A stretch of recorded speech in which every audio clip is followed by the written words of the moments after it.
Isang enforcer ng Special Action and Intelligence Committee o SAIC natagpo ang walang buhay sa kanyang bahay sa General Trias sa Cavite. May report si Vel Custodio. Duguan, may tama ng bala sa ulo at wala ng buhay nang matagpuan ang lalaking ito sa kanyang bahay sa General Trias, Cavite. Nakilala na enforcer ng Special Action Intelligence Committee o SAIC ang biktima na pinangalanang si Hervin Cabanban, 47 anyos. Grabe po yung ginawa sa kanya. Parang karumal-dumal na krimen. I think it's an extrajudicial killing ang ginawa sa kanya. Nakita ko po ngayon, marami po siyang tahi dito. And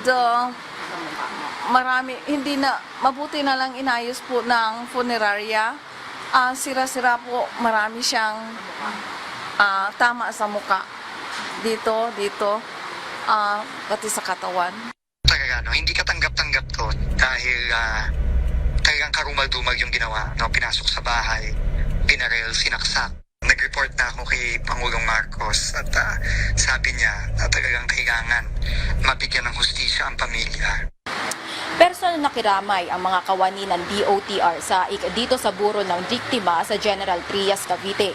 Ayon sa mga kamag-anak ng biktima, wala silang ideya sa motibo ng pagpatay. Bilang isang naninilbi sa gobyerno, tapat po talaga siya sa kanyang tungkulin at ito po yung nangyari. Nakakalungkot po, kaya ako po nananawagan ng tulong sa ating mga ahensyang ito. No? Ulitin ko po sa Department of Justice, sa NBI, at saka po sa ating Pangulong Ferdinand Marcos.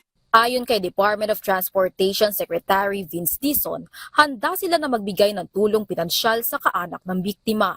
Nakatakda na rin bumisita ang kalihim sa burol ng pumanaw na SAIC enforcer para kausapin ang mga kaanak ng biktima at PNP para sa patuloy na pag-usad ng investigasyon. Hahanap namin kayo. Kahit saan kayo magtago, mahahanap namin kayo. Vel Custodio para sa Pambansang TV sa Bagong Pilipinas.